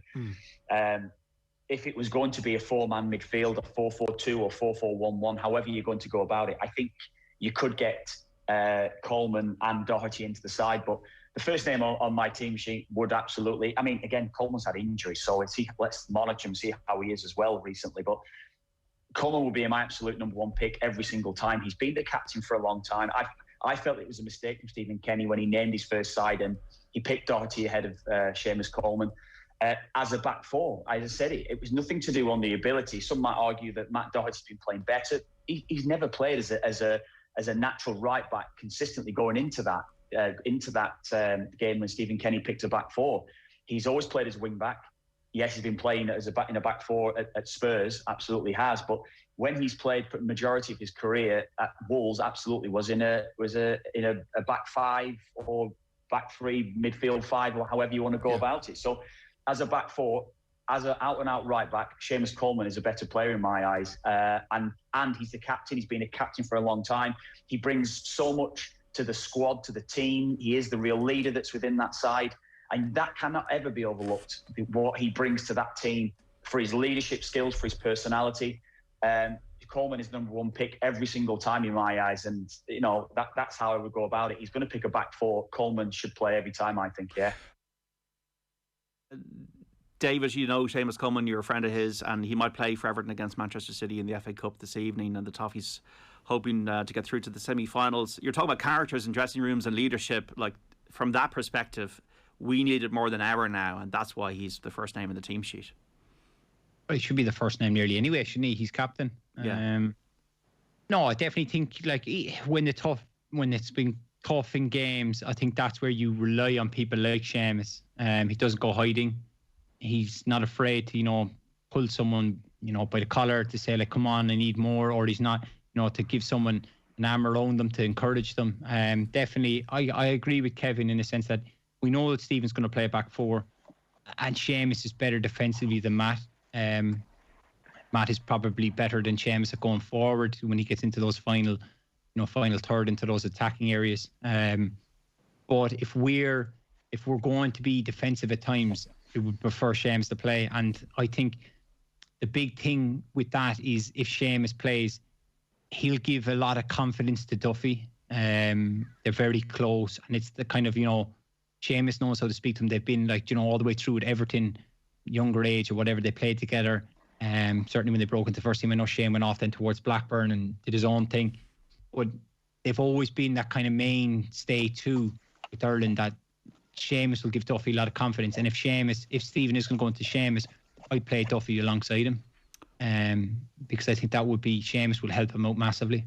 What is your team then for Wednesday, David? What is your starting 11? Try not to put you on the spot now here.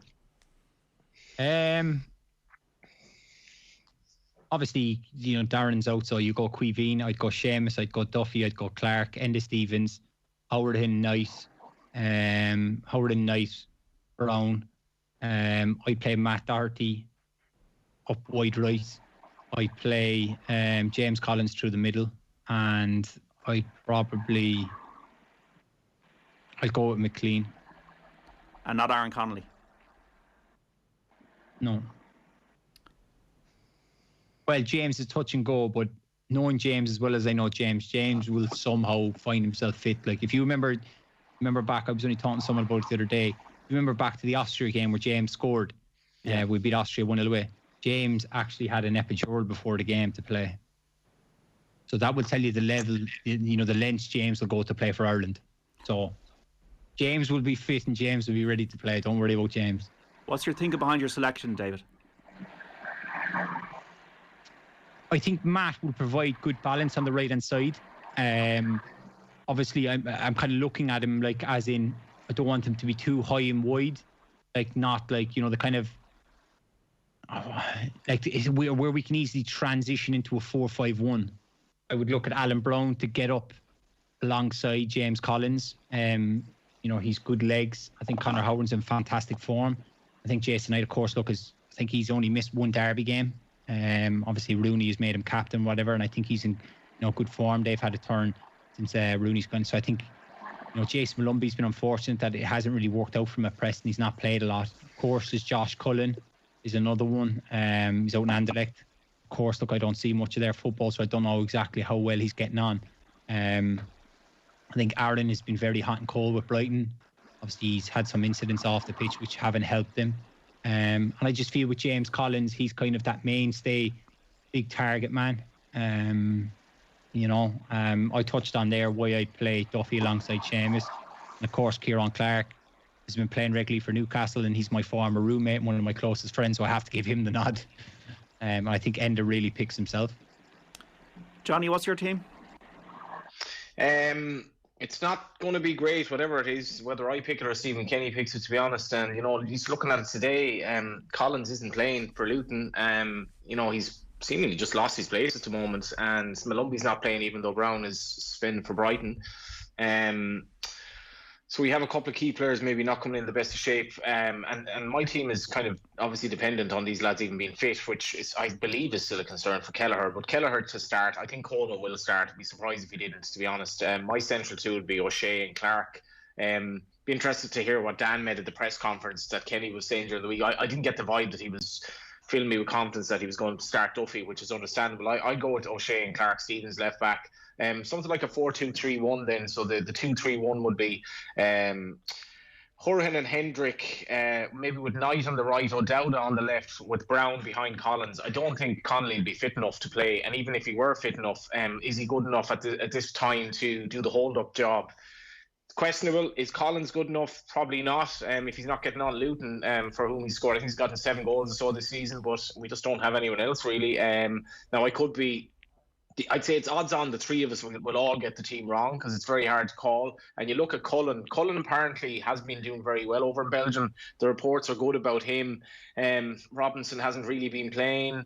Am I confident of my midfield? Not necessarily, but that's basically the best I could come up with. Whatever the best Ireland can come up with is going to be hard to call, though. Listeners, get your text in 53106 on what your team should be against Serbia on a Wednesday. Dan, knowing Stephen Kenny as you do, what sense do you have, or would you have a sense at the moment what he's likely to do? Well, so I was wondering, are we doing the team we want or the team we think? And there might be two different things there, in some respects. I think it's going to be borderline. Yeah, Johnny, he did do a press conference the other day, Stephen Kenny. It was broken into sections. Some of it hasn't come out yet. He might have dealt with Shane Duffy a bit more then, so I'm not going to get myself in trouble by preempting it too much.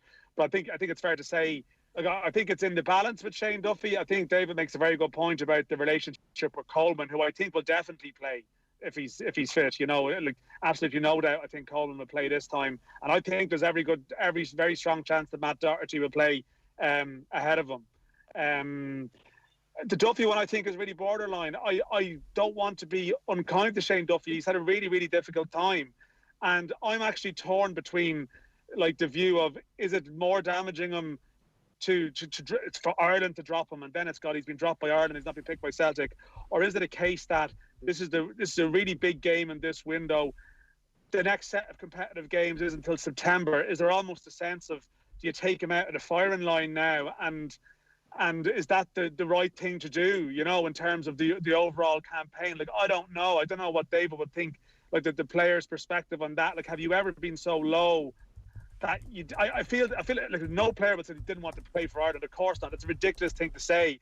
But that the best thing for you, if your confidence was low at a particular point of time, I maybe come back to my team in a second, but I don't know, David. I just think it's a delicate one with Duffy, that obviously you don't want to hurt him more if you think he's a big player by not picking him, but is the right thing by him to do to maybe take him out of it? Because if he's a bad game, then I don't know, does it make it worse? It's a balancing act.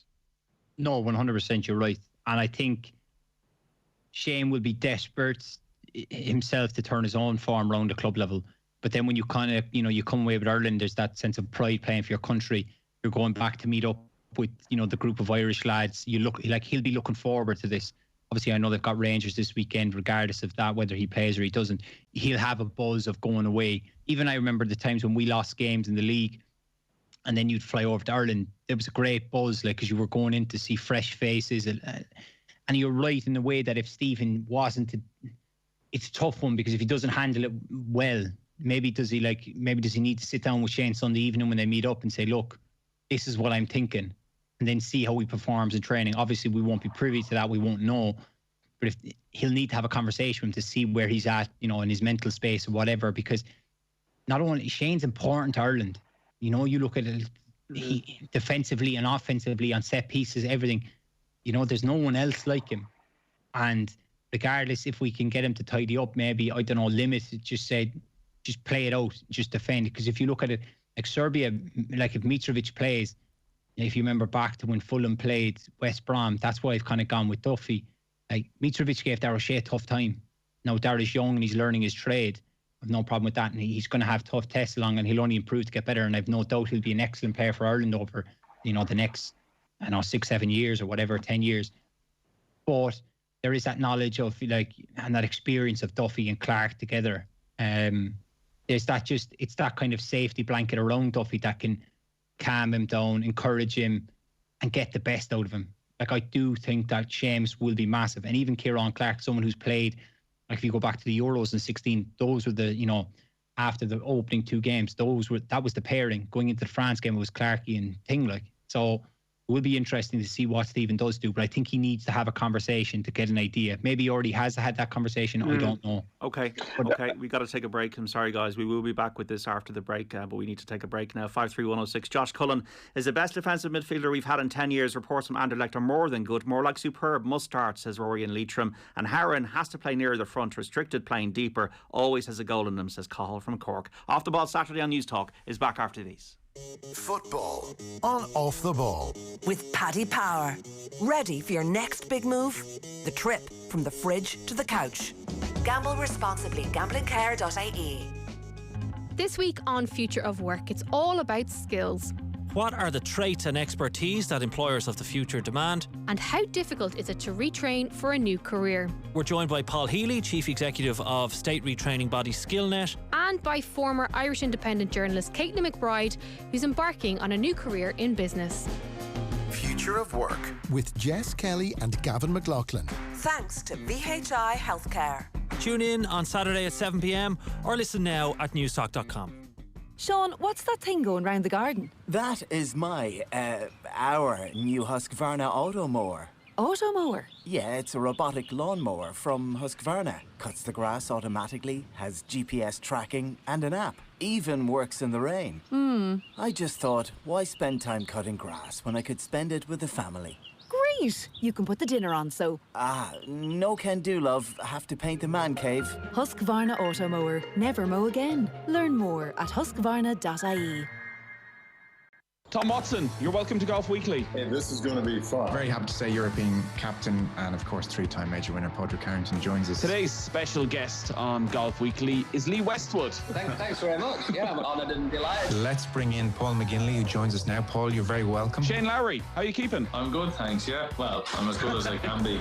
The biggest names in golf and Ireland's best golf podcast, Golf Weekly, now exclusively available on Patreon. Go to otbsports.com/Golf Weekly to sign up now. A first-time buyer? When you're ready, we're ready. Go to libertyinsurance.ie and get up to 9 weeks free home insurance. Some good news for first-time buyers. Welcome home. Liberty Insurance. Ready for the real world. 9 weeks free home insurance includes 5 weeks free 10% and an additional 4 weeks free 8% for first-time buyers only. Maximum discount €40 for buildings and €15 for contents. A first-time buyer is defined as a first-time buyer of home insurance for property they own, subject to minimum premium and applied before optional covers. Acceptance criteria, terms and conditions apply. Liberty Seguros, Compañía de Seguros, Araya Seguros, S.A.A. trading as Liberty Insurance is authorised by the General Director of Insurance and Pension Funds in Spain and is regulated by the Central Bank of Ireland for conduct of business rules. Cracking Easter offers from Aldi. Dairy Fine Chocolate Easter Bunny now half price. Was $1.90, now just 59¢. In store Thursday 18th of March. Medium Maltesers, Buttons, Smarties and Cadbury Cream Egg Easter eggs now 3 for €3. Large Cadbury Twirl, Whisper and Maltesers eggs just $3.99 each. Aldi, the home of an amazing Easter. Available while stocks last. See aldi.ie for details. If you could hear pain... It might sound like this! Or this. And it can make you feel like this. You can't hear pain, but you can hear the sound of pain relief.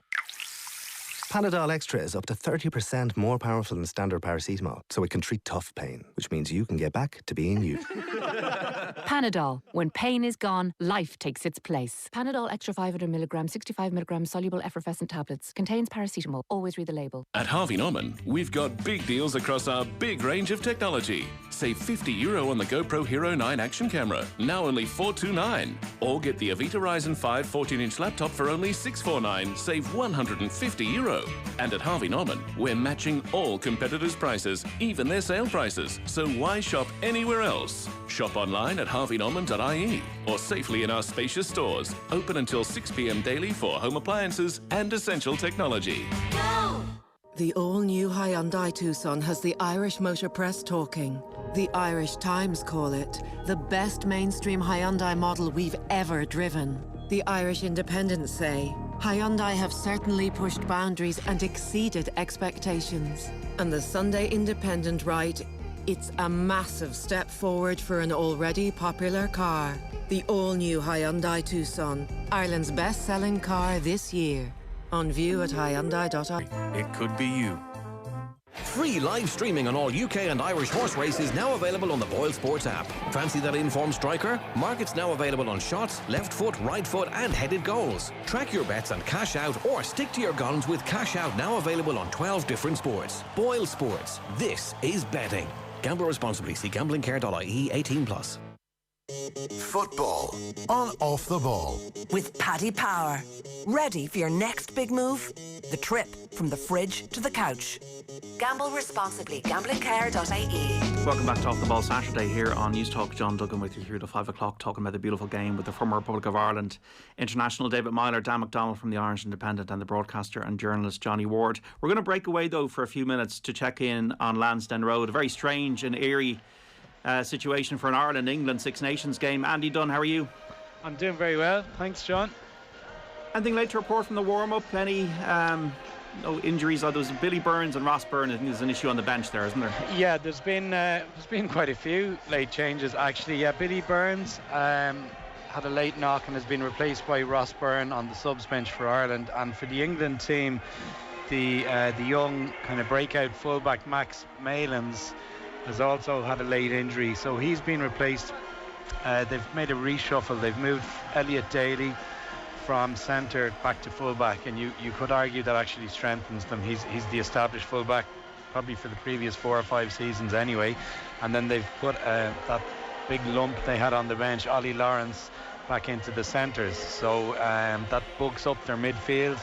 We did have a kind of a small physical advantage, I thought, with the original selections, with Henshaw and Aki coming down that channel against Owen Farrell and Daly, but that's been changed now with those late selection dilemma that Eddie Jones had. He's thrown Ollie Lawrence into midfield with Farrell now, so that from a physical point of view, I think brings back a bit of parity in terms of size between the players in midfield. So I don't think the late changes will in any way be disruptive to the English team, and it remains to be seen whether we need to call on Ross Byrne or not.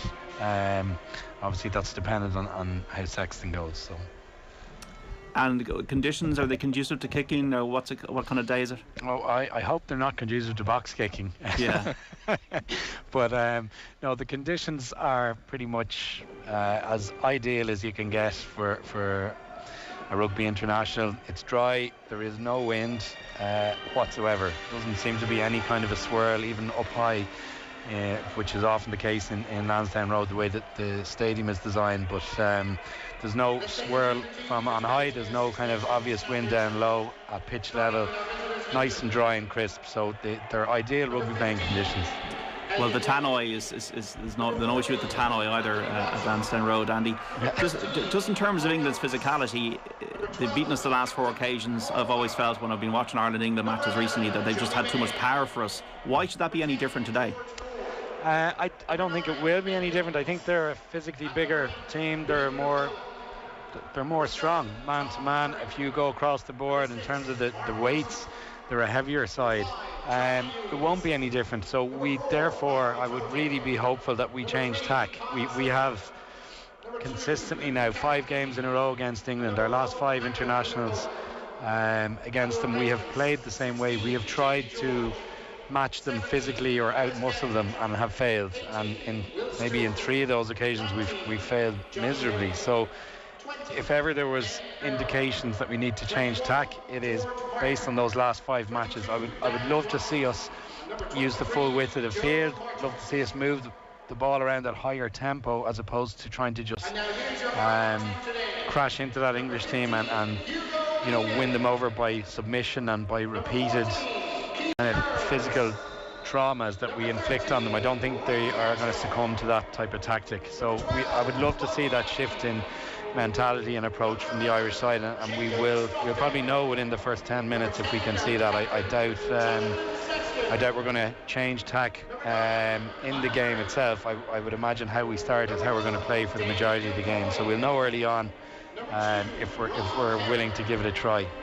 We've got Jacob Stockdale back in and Conor Murray as well. Do we have the fluency from what you saw in the Scotland game to able to execute something more exciting attacking wise?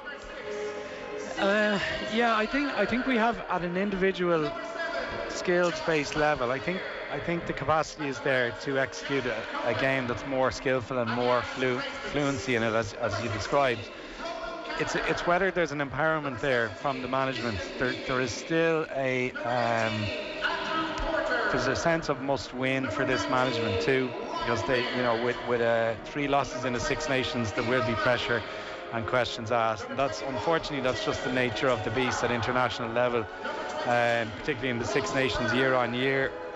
Irish teams are expected to get results. That's always been the diktat from the IRFU, and while it is an important one in terms of revenue generation and things like that for the Irish rugby team and the Irish Union itself, sometimes it's a little short-sighted, and we're 2 years into a 4-year World Cup cycle.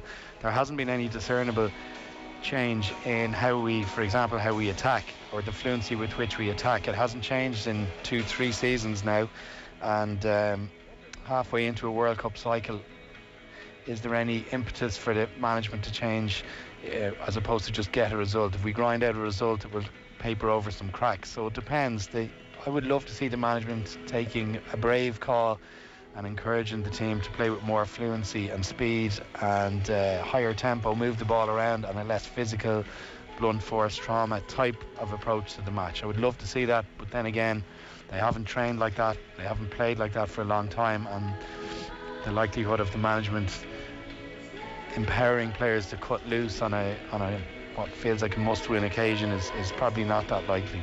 And trickier as well with England, possibly undercooked against Scotland, Andy, and now peaking given the performance they put in last weekend. Yeah, I mean, that English side have been, well, they've been one of the best 3 sides in the world probably for the last couple of years, and I would absolutely chalk down that Scottish game as a blip. I think we saw in the first half against France, both sides, I mean, it was probably the best 40 minutes of Northern Hemisphere rugby we've seen in a number of years in terms of skills and quality, and France obviously had a big part to play in that. But this English side are versatile. They're huge physically, they have a very strong scrum and line out, and they showed again in that French game how they can move the ball with high tempo. So I think it's something that Eddie Jones has worked on, maybe with that sense of job security that he's got. He's come out and been very transparent and said we're trying different things, we're going to try learning different styles and methods that they can adopt and use in pressure situations, and he's, in a sense, he uses Six Nations games to do that, whereas he obviously needs to get results too, but he's open to experimentation, and I think that leads to versatility in their approach, and I think that's probably their most dangerous factor now, is that they can mix it a bit.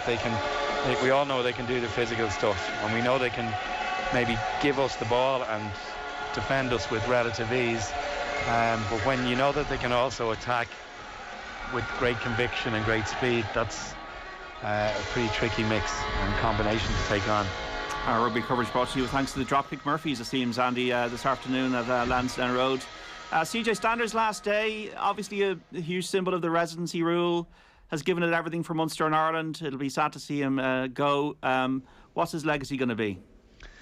I think his legacy is based around the exertion, the physical effort and the toil, and that never say die attitude that he had, and he brought that to the Munster squad and he brought it to the Irish team, and he's a very just a very symbolic figure for the style of play with which we gained great success from about 2016 onwards, when he started to come into the fray, and in the latter Joe Schmidt years we were a team that maintained possession, that we would outruck any international opposition, and we would need ball carriers to carry many times for thankless tasks in order for the greater success of the team, and he was always prepared to put his head in there and do really kind of dirty, unseen, difficult work, and I think that will be his legacy. He won't be remembered as a player of grace or skill, but he'll be remembered as a player of huge commitment, and he endeared himself to his coaches, his colleagues and his fans by that work ethic and that endeavour that he had. And your verdict, Andy Dunn, on Ireland-England, which is underway in a few minutes' time? Unfortunately, I think the English side will be too strong based on that versatility that we discussed. They have an ability to change how they play and adapt. So, for example, if we do throw the gauntlet at them and play a wider, faster game, I think they have the capacity to adapt to that and choke us out. So I think they've too many cards in their hand, and I think an English win. Okay, Andy, hopefully you'll be proved wrong, but I don't think you will. I think there'll be an England win as well. But look, we'll keep our fingers crossed that Ireland can put in a good performance and maybe sneak it today. Back to you, Andy Dunn, at Lansdowne Road shortly. 4:45 kick-off for Ireland against England in the Six Nations Championship at Lansdowne Road. Let's go back to the lads. David Meyler, Dan McDonnell, Johnny Ward. Our football coverage brought to you thanks to Paddy Power. For more information on responsible gambling, visit gamblingcare.ie. You were speaking, Daniel, about the team just before we had to go to the ads there. I'm kind of curious what Stephen Kenny's going to do in the middle of the field. Harrahan's been playing well, Knight's been a regular. Adam Brown is nearly starting every game for Preston. It's going to be an interesting conundrum and decision for Stephen Kenny. Yeah, I think so. I mean, I think, Josh Cullen is definitely very much in the debate, but the one thing that should be stressed is that he plays on Sunday night, and this for Anderlecht, and this game is Wednesday, and I just wonder will that count against them. I honestly think, the way people have been talking in the general discussion, that if that wasn't the case, I think you'd have a bit of a shout. But I think I'd be very strongly expecting Cullen to play against Luxembourg on the Saturday. I just think maybe Sunday to Wednesday. It just means, he'll only be in recovery on Monday. I'm guessing, and just like Stephen Kenny has a very limited period of time with his players, but knowing the way he prepares, I don't think he'd want to be in a situation where he likes to do 11v11 stuff and training and that type of thing. I'm not sure if he wants to be in a situation where he can't really look at his proposed team, on that Monday, and properly, and even on Tuesday. So I think that could be an issue with Cullen. So I think then you're going into like the other position. I think Harrahan will definitely play. It's interesting, like David talks about Harrahan and Jason Knight and Brown. And I can see that. I think the debate with Knight is, and I've been asking opinions of this, like where does he play within the midfield? Because often with Derby, it seems like, and I haven't seen a huge amount of him, but he's sometimes a bit more advanced. And if he's in, say, the 2 in the 4-2-3-1, if you want to look at it that way, and he's a box-to-box type player, are you then asking Conor Harrahan to do a lot of more defensive work and defensive responsibility? And does that neutralise something that Conor Harrahan brings? Or do you then look at narrow options, like if Matt Doherty's on the right, and I don't know what situation, James McLean, I'm sure, will be there if he can. Are you then looking for them to sort of, to shuffle inside and give Ireland a bit of cover and ensure that they're not outnumbered as they sometimes have been? So I think the balance is a big question there, because Harrahan and Malumbi had played together a few times, and I thought they'd actually built a half an understanding. But Knight is obviously the form player, so I think Harrahan plays, right? I think he definitely plays, and then it's between Brown, Hendrick, Malumbi, and Knight, and it's like, so which two of them do you play? And as a result of that, which combination of those three is the best? And that's what I'm not sure. I think if James McCarthy was there, I think that's why he likes McCarthy. I think that's why McCarthy would always be if he was fine, a first choice, because then he gives you that sort of that defensively minded player to some degree, and you can experiment a bit with what you put around him. So I don't know what David thinks as as someone who's played in the different combinations of a midfield. What do you need? And from Conor's point of view, how does he play as a more, I hate the but as a 6 relative to maybe in a slightly more attacking role like he is at Swansea? I get the point where you're coming from. I think that Knight and Howard, if Stephen has talked about this possession-based thing, and I think Conor, we've often seen drops deep to get on the ball, and at times, like I remember I spoke to him after one of the games, like you need to get yourself more forward. Conor would like to go and get in the ball. Of course, there's that defensive issue then that none of them are like you said, an outright 6. I definitely do feel that the 3 of those could play, and there would be opportunities that if Brown, just say if we go with the 3 I said of Knight, Brown and Howland, that if Brown doesn't get forward, one of the other 2, and there can be kind of like a bit of inter movement with them and rotation. I think it could benefit us because 3 are very tidy on the ball, and will take the ball, of course. Then there is a case, I suppose, for Jeff. Jeff could be the one to play the deep line one, to kind of like, almost start off the attacks, getting the ball off the fullbacks of the centre halves, to kind of be that link play. But if he works on it during the week, I definitely think you don't have to play an outright 6. And if Stephen wants to play a possession base, it's better to probably have better ball players. Like James, like you said, is a massive loss, because he can do both sides of the game. I definitely think like you could certainly find a way to have Howard and Knight, and obviously speak to them. Look, I know, say, Connor's experienced enough. He's been through all the leagues. He's been around for a long time. He knows what it takes to play as a holding 6. And certainly with Jason, I think he's young, he's energetic. Look, could go with Josh Cullen. Like you speak about there, of course. Look, he's playing Sunday night, but a lot of these lads nowadays are playing Saturday, Tuesdays, which is the same flip as a Sunday, Wednesday. Of course, look, he's going to have to travel over to Ireland, which is another difficulty. But you can bet, your dollar bill that if he's given the opportunity and Stephen says to him, "How do you feel?" he'll be putting his hand up saying, "I want to play," because it's a huge opportunity and it's a new campaign. He'll want to play, so it will be interesting to see which way he goes. It's an important week for Dean Kiley with the goalkeepers, isn't it, David? Like Cleveland Kelleher, hopefully he'll be fit, but he might not be. There could be Mark Travers then. Dean has got a baptism of fire just straight into it. Yeah, but sure, look, I often say this, all he needs to do is tell them how to tie their gloves and kick the ball up the pitch and catch the ball. That's all they need to do with the goalkeepers. Money for all rope. Hey, look, Dean has been around, God knows how long. Whether he was playing for Ireland, you look at him, I believe he's been at Palace now a good number of years with Roy Hodgson. He'll be well experienced, he'll know what it takes. And these lads, albeit there are, the 4 of them are very young, they can probably learn a lot from Dean. And obviously he'll be excited coming in.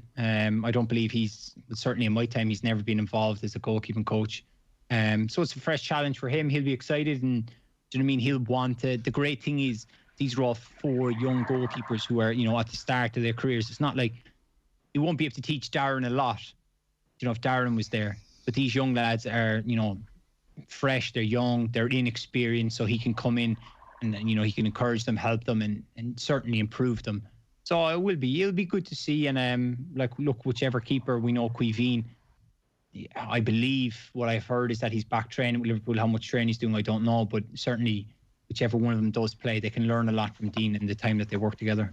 Enda Collar, Team 33 presenter here, gave his team 4-3-3 with a false 9. Kelleher, Coleman, O'Shea, Clark, Stevens, Malumbi, Knight and Cullen, Horgan, Brady and Connolly. And we also had Mark Lamb. Can Rachel Blackmore play up front? It's our only hope. Which is kind of... I think, John, Enda's team there would be one of the shortest Irish teams in history, I think, wouldn't it?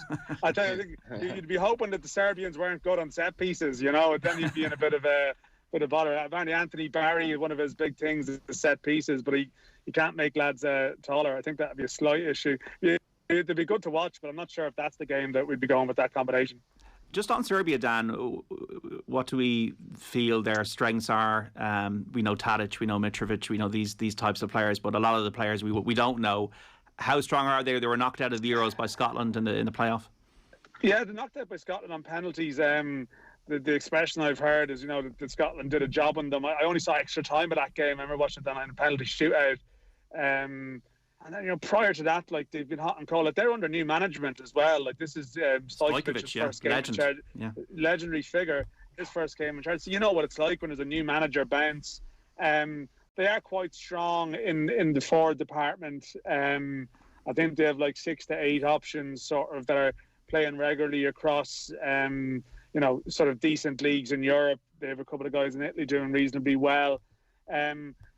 They've just been a bit hot and cold in recent years, and they're sort of they're also facing into this window from their perspective where they're playing Ireland and then they're playing Portugal, So we're obviously talking about this has been a huge game for Ireland in the context of the campaign. But Serbia, with the nature of this group, would have just been 8 games, and then you have to play the odd game against Qatar in there. Like, this is a big window for them, and there's a lot going to happen in a short space of time in this group. Like in September, Ireland play a triple header of games, including Portugal and Serbia. So it's very much about the bounce off the new manager. He's more so going towards younger players. I mean, Matic has retired. A couple of other players have stepped away. But there seems to be a feeling that it's a team that when they click on a good day, I mean, I think they hammered Russia in a game, 5-0 in recent memory, that when their forward players click, they can be very dangerous. But Scotland, it appeared, and I think it's probably something that Ireland will be looking at. Scotland did do a reasonably good job on them in that game, and that they weren't like just, it wasn't bodies behind the ball. Apparently they had a decent plan. They executed it reasonably well. They frustrated them. It's closed doors football. You talk about Caoimhín Kelleher there, and to be honest, it's actually a real compliment to Caoimhín Kelleher. I wouldn't be that worried about him at all, because he's been through, playing for Liverpool in high end games.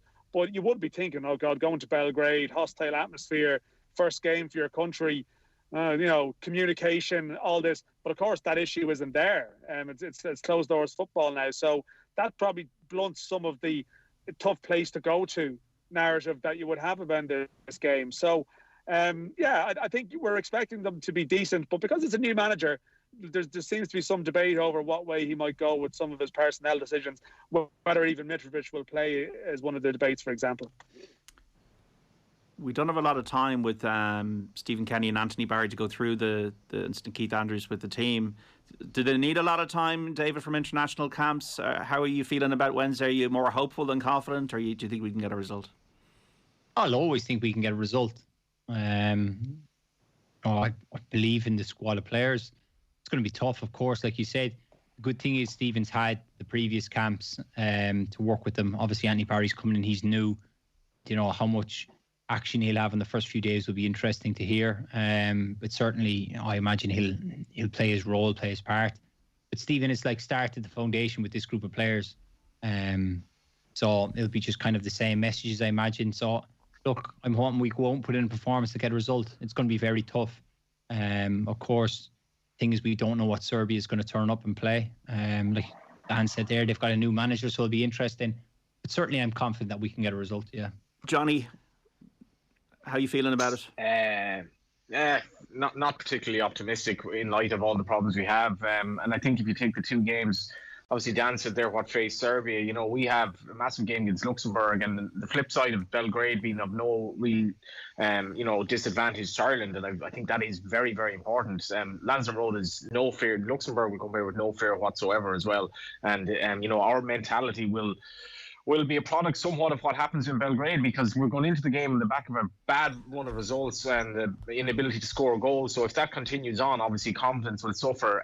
I think it's a massive, massive, massive game for Stephen Kenny, this game. I think it could have a large bearing on where he goes as the Ireland manager, which I think is unfortunate because so many things have gone against him. But for the future of Irish football, I really, really hope we get a draw here at the very worst. I'm not particularly confident. Just briefly, Dan, I just got a text in here. What are your thoughts on Jim Crawford confirming the Under-21 manager that Getafe midfielder John Joe Patrick Finn wants to play for Ireland? Yeah, well, it's. I suppose it's the first stage, because he hasn't played internationally for anyone. So the caveat is, it's a great sign so far. But obviously, you can play competitively for one country at underage and then potentially switch. But it's funny. I know Nathan Murphy's dad has a connection, doesn't he, with the Finn family, and his claims do seem like, there's obviously a very strong emotional attachment. His dad passed away, and you would think that it's a very positive sign that he's at this stage, like he's, he had a few options and he's opted to come in and commit. So you hope this is encouraging. Interesting Under-21 squad, actually. I mean, I know it's only a friendly they're playing next week, and I'm not sure how many, what type of attendance they'll actually have ultimately with COVID in the end. But there's Conor Noss as well in Germany. With a bunch of Gladbach and then some interest in players closer to home. But yeah, it's an encouraging sign. When Crawford spoke about it last month, when Finn has come off the bench for Getafe, he's been sort of more so as a wide player. But I think like Stephen Kenny was involved. I think all the underage coaches were involved. They've said to him, listen, he wants to come and play centre and midfield. It feels like they're going to facilitate that at underage level, so they're going to come in and give him a chance in his favoured position. And we'll see. I'd be bluffing if I said I knew. We've seen anything of him. I mean, I haven't. So, but listen. If this game, if we can see him play for the 21s in a central position, and he's playing first team football in the Spanish top flight, it'd be great to watch him. Dan McDonnell, Johnny Ward, and David Meyler. Let's hope by the next time we speak, Ireland have kicked off this World Cup campaign with a couple of wins. Take care, lads. Cheers, lads. Thanks, Sheedy. Thanks. And the lads there. Let's get an update on the rugby. England and Ireland, Lansdowne Road in the Six Nations. Andy Dunn. Yeah, well, it's John. It's 6 minutes into the game. It's 0-0. It's a bit like a boring heavyweight boxing match so far. Just both teams sizing each other up and throwing a few light jabs. There's been very little play of significance. A little bit of aimless kicking, which seems to be in fashion at the moment, and not all fashion is stylish, as we know. So it's been not a great spectacle for the first 6 minutes. Error strewn from both sides. The game really between the two 10-yard lines on either half of the midfield or the halfway line. So far nothing special, but it's very early days, only 6.5 minutes into the game. Okay, Andy Dunn there on Ireland and England at Lansdowne Road. No score yet. Just to give you some full times from England in the football. Bournemouth 0, Southampton 3, so Southampton into the FA Cup semi-finals. Everton against Manchester City at 5:30. Full time in the Championship, Brentford 1, Nottingham Forest 1. Latest scores: Barnsley 1, Sheffield Wednesday 2. Bristol City 0, Rotherham 2. It's Coventry 0, Wickham 0. Entering now the closing stages. Millwall 1, Middlesbrough 0. It is Norwich 1, Blackburn Rovers 1. Preston 0, Luton Town 1. Reading 1, QPR 1. Stoke 1, Derby 0. Watford 3, Birmingham City 0. The scores in the Championship in England. Don't forget, Off the Ball Sunday 1 to 7. Monaghan's finest, Shane Hannon, will be in the chair presenting tomorrow. Stephen Doyle and Brian Kerr calling the shots for the West Ham United Arsenal Premier League game. So live and exclusive commentary of that here on News Talk and Off the Ball. George Hamilton and Rory O'Connor picking out the best stories in the Sunday paper review from 1:30. We'll also hear from the Irish hockey stars Chloe Watkins and Katie Mullen. Going to be a brilliant show. Make sure to tune in. If you missed our important Saturday panel conversation on racism in sport and in society with Darren Randolph, Jason Sherlock and Des Tomlinson, or any of OTB Football Saturday with David Meyler, Dan McDonnell and Johnny Ward, you could be able to find the podcasts of the content on the brand new OTB Sports app. Search OTB Sports in your app store now to download it if you haven't already, or check out the content wherever you get your pods. Thanks so much for listening this afternoon. We'll speak soon. Bye-bye.